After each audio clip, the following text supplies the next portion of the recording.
Bueno, buenas tardes. Mi nombre es José. Yo hice mi doctorado en Dinamarca. Desafortunadamente no es uno de los doctorados útiles, digamos, en medicina, sino que es más bien de ingeniería.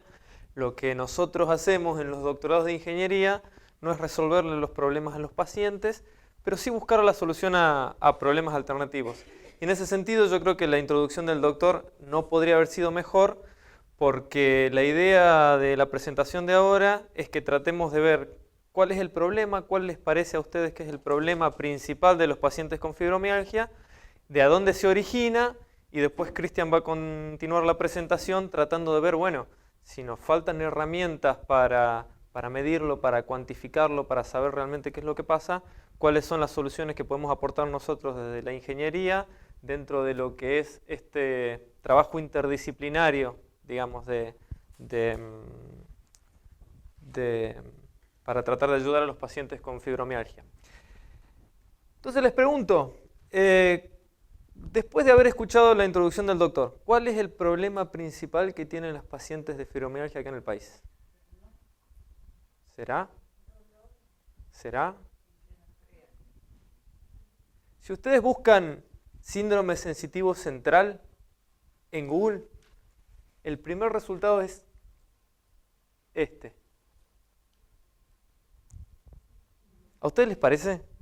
¿A ustedes les parece que después de toda la evidencia científica que describió el doctor recién, el primer resultado, si un estudiante de ciencia de la salud va a buscar síndrome sensitivo central en Google, tenga que haber una justificación que diga que la fibromialgia no es una dolencia inventada?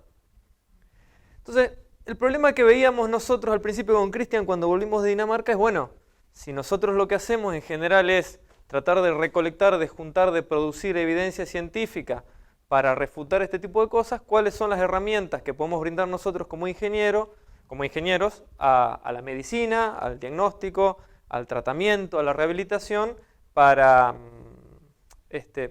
ayudar en la solución de este problema? ¿Sí? Nosotros tenemos diferentes campos de aplicación. Lo mío es un poquito más de fisiología básica, tratar de entender cuál es el mecanismo que genera este tipo de trastornos de sensibilización central. Y Cristian está un poco más en la parte de medición, de tratamiento, de medición, de cuantificación de los efectos de las patologías de sensibilización central. Así que a mí me ha tocado la aburrida tarea de repasar los conceptos de generación de dolor y generación de sensibilización central, y después Cristian va a retomar esos conceptos para tratar de ver cuáles son las herramientas que tenemos nosotros para medir esos cambios en la percepción del dolor y la nocicepción en general, para tratar de generar de vuelta tecnologías que nos permitan diagnosticar de manera objetiva y específica patologías como la fibromialgia, que es lo que decía el doctor recién que faltaba. Bien, agreguémosle al problema que tenemos de descreimiento que los propios profesionales de la salud subestiman el dolor de los pacientes. ¿Sí? Esto es, de vuelta, una publicación en la revista científica más relevante, digamos, de hecho la revista científica de la Asociación Internacional para el Estudio del Dolor. Y en esta misma revista, en el año 2018, se publicó un análisis de 80 estudios y casi 21.000 pacientes, en donde se comparaba la evaluación subjetiva del dolor que tenía el paciente y la evaluación subjetiva del dolor que tenía el médico que trataba a ese paciente. Se consideró que una diferencia en la evaluación del 10% era relevante, y lo que encontraron es que casi en el 91% de los estudios se reporta consistentemente una subestimación por parte de los profesionales médicos. ¿Sí? Entonces, nosotros acá tenemos un problema ahora, porque si yo les pido que levanten la mano los que no creen que la fibromialgia existe, ¿qué me van a responder? ¿Alguno va a levantar la mano? Después de la evidencia que mostró el doctor, nadie, ¿no? El problema es que estamos tratando de convencer a gente que ya está convencida.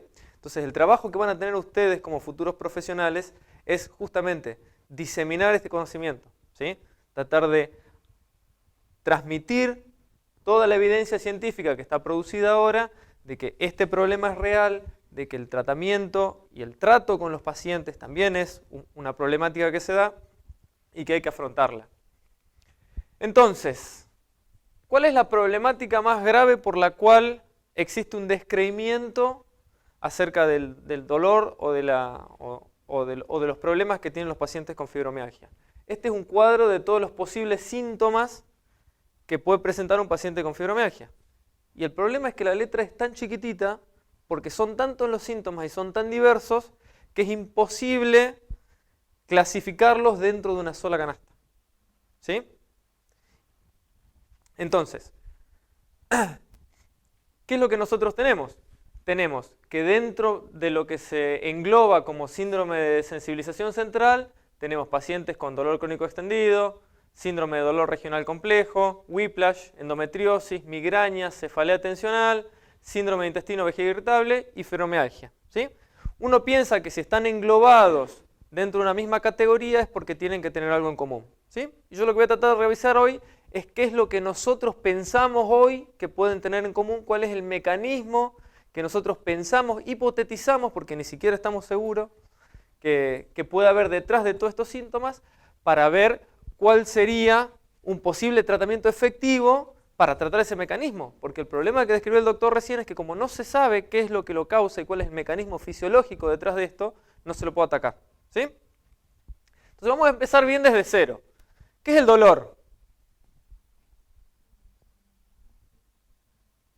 ¿Qué es el dolor? ¿Es algo malo? ¿Es algo bueno?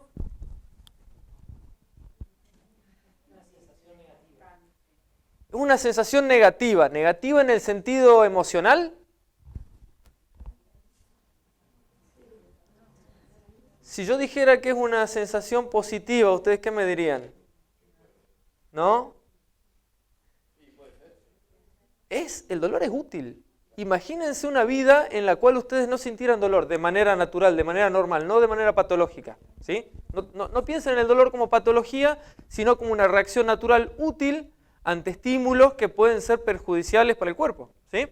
De hecho, el dolor es una experiencia sensorial y emocional, y están las dos componentes, y por eso la subrayo, que es desagradable, tiene un fin de que esa experiencia sea negativa o desagradable, tiene que ser aversiva para que nosotros tratemos de proteger nuestro cuerpo, nuestras extremidades, del daño potencial o real que puede estar sucediendo en los tejidos.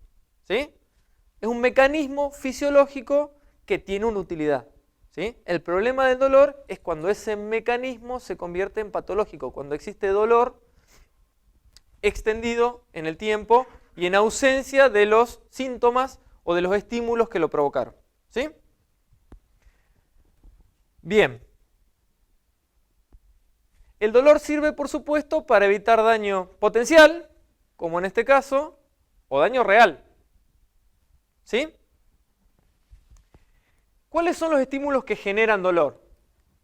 Los más comunes y los que son específicos para generar dolor son los estímulos térmicos. Imagínense cuando ustedes tocan una taza caliente, ¿sí? Se están quemando y automáticamente se genera el reflejo de retirada que permite sacar la mano de ese estímulo que es potencialmente peligroso. ¿Sí? Existen estímulos químicos. Alguno de ustedes seguramente habrá probado algún ají picante y habrá tenido una sensación, no sé si desagradable, no siempre es desagradable, pero por lo menos aversiva al probarlo. Existen estímulos mecánicos, dolor por presión, ¿sí? Cualquiera de ustedes que se toque acá en la unión entre el dedo índice y el dedo pulgar, empieza a hacer presión ahí, uno reconoce la sensación de presión, pero cuanto más presión hace, va a notar que la sensación esa cambia y pasa de presión mecánica a dolor. ¿Sí? Entonces, los estímulos mecánicos son otra forma de generar dolor. Los estímulos eléctricos también son una forma de generar dolor. Esto es mucho más experimental porque uno en la naturaleza en general no se encuentra muy frecuentemente con estímulos eléctricos, entonces el cuerpo humano no tiene receptores específicos para detectar estímulos eléctricos, pero nosotros cuando estudiamos dolor experimental los usamos muchísimo porque son muy controlables. Y por último, pero no menos importante, los estímulos emocionales. ¿Quién no ha tenido alguna vez una angustia y ha sentido que le dolía el pecho como respuesta a esa angustia? ¿Sí? Entonces, no porque un estímulo sea emocional o en términos generales cognitivos, deja de tener un efecto somatosensorial. ¿Sí? Genial. Entonces, ¿cómo transmitimos estos estímulos? Desde los receptores que nosotros tenemos en el cuerpo hasta el cerebro. En general, los estímulos nociceptivos se sensan mediante nociceptores. ¿Qué son los nociceptores? Terminales nerviosas libres. ¿Sí? Esos nociceptores en general están conectados a fibras aferentes primarias finas, A delta y C, dependiendo de la cantidad de mielinización que tengan. Si están finamente mielinizadas son A delta y conducen estímulos rápidos, como los de pinchazo, o fibras C, que son fibras sin mielina, que conducen estímulos más lentos, como esa sensación difusa y lenta del calor, de calor, no la sensación ardiente, sino la sensación que viene por detrás de calor. Esa información sobre los estímulos dolorosos llega hacia las astas dorsales de la médula espinal junto con otro tipo de información, como por ejemplo la táctil, que se transmite mediante mecanorreceptores por fibras aferentes primarias que son más rápidas, que están mielinizadas, que son fibras A beta, y en conjunto viajan mediante tractos distintos hacia el cerebro a través del tracto espinotalámico por las fibras aferentes secundarias. ¿Sí? En el cerebro hacen sinapsis en el tálamo, en el sistema límbico, en la corteza sensorial, y a su vez esa información procesada sobre el dolor tiene la capacidad de afectar las respuestas que nosotros tenemos, por ejemplo, las respuestas motoras a través de las vías descendentes. ¿Sí? La cuestión es la siguiente. Ese es el funcionamiento fisiológico normal del procesamiento del dolor. ¿Qué pasa cuando ese procesamiento del dolor está alterado? ¿Sí? Como en el caso de los pacientes de fibromialgia.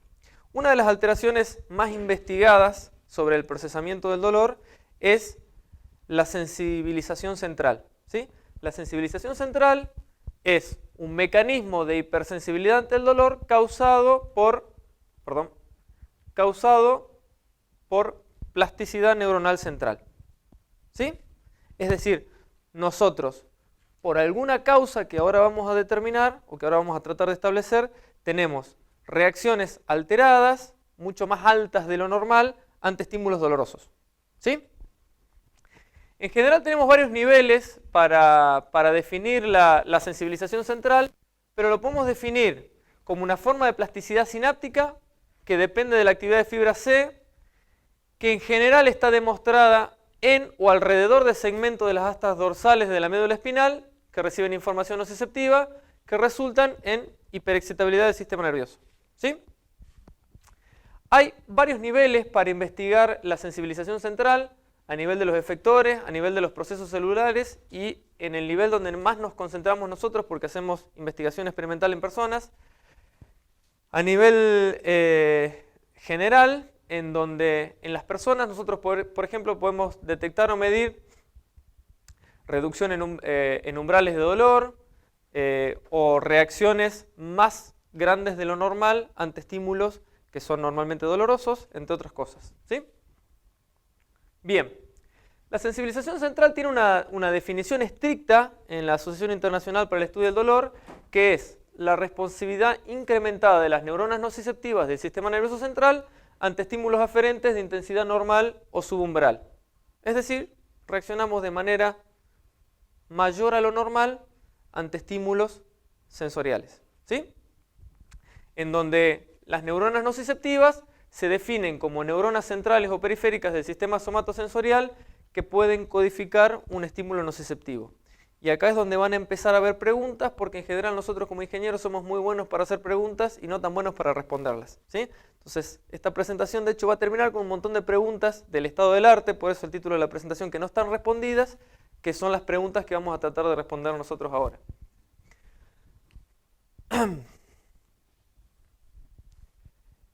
En la definición de IASP sobre sensibilización central, el término, fíjense que es puramente neurofisiológico, ¿sí? Estamos hablando de transmisión o responsabilidad de neuronas nociceptivas. Y el problema de esto es que está basado en la definición de sensibilización central que viene históricamente de mecanismos neurofisiológicos estudiados en animales, ¿sí? Donde uno puede poner un estímulo, poner una agujita en la médula espinal de una rata y medir exactamente qué es lo que pasa cuando uno estimula y mide la respuesta, ¿sí? El problema en la investigación en humanos es que uno no puede poner agujas en la médula espinal de las personas para medir exactamente cuál es la reacción. Así que técnicamente no se puede hablar de sensibilización central en humanos porque es imposible medirlo, ¿sí? Uno puede medir que hay hipersensibilidad al dolor, pero es una medida subjetiva, porque para saber si hay dolor o no tenemos que preguntar a las personas si hay dolor o no. Y si nosotros lo quisiéramos medir objetivamente, necesitaríamos poner esas agujas en la médula espinal que desafortunadamente no podemos hacer. Y una cuestión muy interesante es que la sensibilización central incluye los casos en donde no solamente hay hipersensibilidad al dolor, sino que también está dañado el mecanismo de control de dolor endógeno, ¿sí? El mecanismo de dolor de control endógeno, por ejemplo, es el que ustedes activan cuando se golpean en la mano con un martillo y se frotan rápidamente para que esa sensación se vaya. Ese mecanismo básicamente lo que está haciendo es activando compuertas de control de dolor internas que nos permiten a nosotros aliviar un poquito de manera interna el dolor, ¿sí? Y está demostrado en la mayoría de los pacientes de dolor crónico que los mecanismos de control endógeno están dañados o no funcionan de manera adecuada. En general, clínicamente, la sensibilización central no se puede medir de manera directa, por lo que decíamos recién de que es imposible meter agujas, digamos, en la médula espinal para asegurarnos que hay hipersensibilidad. Entonces se mide indirectamente a través de fenómenos como la hiperalgesia y la alodinia, ¿sí? La hiperalgesia es la sensación de que un estímulo doloroso es mucho más doloroso de lo que debería ser, ¿sí? Sentimos más dolor de lo normal. Y la alodinia es sentir dolor ante estímulos que normalmente no son dolorosos, como el estímulo táctil. De hecho, veníamos charlando con las chicas recién y las chicas me decían, hay días en donde yo me pongo la ropa y siento dolor y me siento incómoda. Bueno, eso es alodinia. El mecanismo que nosotros creemos neural que genera la hiperalgesia y la alodinia está dada por la convergencia de las células nociceptivas en el asta dorsal en lo que se denominan neuronas de amplio rango dinámico en la lámina 5 del asta dorsal, ¿sí? Las neuronas de amplio rango dinámico son neuronas que reciben información de múltiples sistemas sensoriales, ¿sí? No solamente el dolor, sino también el tacto. Entonces, ¿qué pasa? Si esta neurona está hiperexcitable por algún mecanismo biológico, como por ejemplo la disminución del potencial de membrana, que hace que se dispare con mucha más facilidad de lo que se dispararía con normalidad, entonces cualquier estímulo normal nociceptivo ve que su salida es mucho más grande de lo normal, ¿sí? Y fíjense que como en esta neurona convergen no solamente la información nociceptiva, sino la información táctil mediada por las fibras A beta, la información táctil pasa a través de esa neurona de amplio rango dinámico y se codifica como un estímulo que generó dolor, como un estímulo doloroso, ¿sí? Entonces, esos son los mecanismos por los cuales se cree que hay hiperalgesia y alodinia. Entonces, cuando empezaron a estudiar sensibilización central, dijeron, bueno, pará, pero esta es una forma de explicar cómo puede haber hipersensibilidad al dolor o a otros estímulos sensoriales en animales. ¿Y por qué no proponemos que estos mecanismos son los mismos que se generan en patologías de dolor crónico? ¿Sí? Como por ejemplo la fibromialgia, el dolor crónico de espalda, el dolor crónico de cuello, la endometriosis y todos los otros tipos de patologías en los cuales uno no puede explicar claramente cómo puede ser que a mí me duela el hombro, el brazo, la pierna, tenga fatiga crónica y no pueda dormir, ¿sí? Entonces, una de las posibles formas de explicar cómo todos estos estímulos que normalmente serían inocuos o no nos generarían demasiado dolor, pasarían a ser dolorosos, es mediante este tipo de mecanismos. El problema o los problemas que nosotros estamos tratando de resolver ahora, hoy por hoy, son los siguientes. Dentro del sistema que yo acabo de describir, ¿cuáles son las neuronas nociceptivas? Los nociceptores. En la definición de IASP decía que las neuronas nociceptivas son las neuronas que codifican el dolor. ¿Sí? Los nociceptores son un buen candidato. Son las neuronas que terminan en la lámina 1 y la lámina 2 del asta dorsal. Pero las neuronas del tracto ascendente también codifican dolor de alguna manera. Y las neuronas en la médula rostro-ventromedial también. Y las neuronas de la corteza sensorial también de alguna manera codifican dolor. Entonces, ¿en qué parte de todo ese sistema que yo describí recién está esa generación de hiperexcitabilidad? ¿En dónde están esas neuronas que tienen su umbral ligeramente inferior a lo normal que hacen que los pacientes reaccionen de manera ampliada, digamos, ante estímulos normales o ante estímulos dolorosos? Y la verdad es que no sabemos. No sabemos cuáles de todas esas neuronas pueden ser las causantes de las patologías que estamos describiendo. Esto es una curiosidad de la sensibilización central que en investigación todavía no ha sido resuelta. Si ustedes quieren, para no molestar a los pacientes, para no andar pinchando, presionando, electrocutando, como en general hacemos nosotros, si ustedes quieren investigar sobre sensibilización central, una de las cosas que pueden hacer y una de las cosas que hacemos nosotros es tratar de generar modelos de esas enfermedades y aplicarlos a personas sanas, ¿sí? Modelos que son temporarios. La hipersensibilidad al dolor te dura un ratito, 1 hora, 2 horas, 3 horas, pero uno después se puede ir a su casa y no seguir sufriendo. Y de esa manera tratar de estudiar estos mecanismos, ¿sí? La cuestión es la siguiente: cuando nosotros tratamos de estudiar modelos de sensibilización central utilizando, por ejemplo, estimulación eléctrica, vemos que en general se produce hipersensibilidad mecánica, ¿sí? O hiperalgesia secundaria. Uno se pincha y el pinchazo se siente mucho más fuerte después de haber generado sensibilización central, pero esa hiperalgesia no se da con estímulos táctiles o térmicos. Es decir, si yo apunto con un láser o si yo quemo en esa área, la verdad que la reacción es la misma que si yo no hubiera generado hiperexcitabilidad.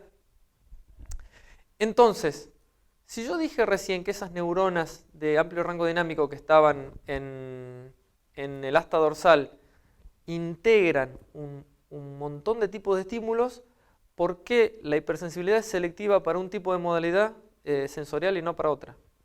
No sabemos. Se puede hablar de sensibilización central en humanos, sensibilización central de vuelta, como el mecanismo que genera estos síndromes, no como si existiera el síndrome en sí, ¿sí? Porque la idea con la que se tienen que ir ustedes hoy es que existe un mecanismo neurofisiológico que se llama sensibilización central, que puede ser uno de los responsables de todos los síndromes de sensibilización central que describimos al principio. ¿La sensibilización central implica hipersensibilidad al dolor? A veces no. A veces los estímulos que nosotros recibimos son simplemente mecánicos. Entonces, que haya hipersensibilidad central no quiere decir que ustedes tengan automáticamente hipersensibilidad al dolor. ¿Sí? De hecho, puede ser hipersensibilidad a otro tipo de estímulos, como luminosos o auditivos, que las chicas seguramente nos dirán que es algo por lo que han pasado. Esta es la pregunta del millón. ¿Cuál es la extensión de la relación entre el mecanismo, sensibilidad central, y los síndromes que están agrupados o las manifestaciones patológicas que están agrupados dentro del síndrome de sensibilidad central? Y la verdad que a nosotros como investigadores nos encanta decir fibromialgia, seguro que tiene sensibilidad central. Endometriosis, seguro que tiene sensibilidad central. Fatiga crónica, seguro que tiene sensibilidad central. Y la verdad es que no tenemos la evidencia neurofisiológica para decirlo. Es una hipótesis que nosotros tenemos, que es una de las posibles explicaciones por las cuales algunos de los síntomas que tienen los pacientes de fibromialgia pueden ser explicados mediante la sensibilidad central, pero no es la explicación a todo. Y en algún momento, dentro de estos 5 o 10 años de investigación, se trató de enclaustrar todos los síndromes de sensibilidad central dentro de alguno de estos tipos de mecanismos, ¿sí? Y en general, como decía el doctor recién, hay un montón de factores, no solamente a nivel espinal, sino a nivel cerebral, cognitivos, somatosensoriales, que contribuyen al desarrollo de la enfermedad. Y un problema interesante, que es el que probablemente responda Cristian ahora, es, bueno, si lo que nosotros queremos generar es un poquito más de credibilidad, ¿de qué forma podemos obtener medidas cuantitativas en el sentido de decir, esto se mide con un aparato y esa medición es independiente de lo que piense subjetivamente el paciente y de lo que piense subjetivamente el médico? ¿Sí? Entonces, ¿cómo podemos hacer para desarrollar herramientas de diagnóstico que sean objetivas, porque no depende de las subjetividades de los involucrados, y que sean específicas? Es decir, que me sirvan para fibromialgia y que me permitan distinguir la fibromialgia de, qué sé yo, la artritis reumatoidea, ¿sí? Y esa es una de las cosas que va a plantear Cristian ahora en su presentación. Muchas gracias.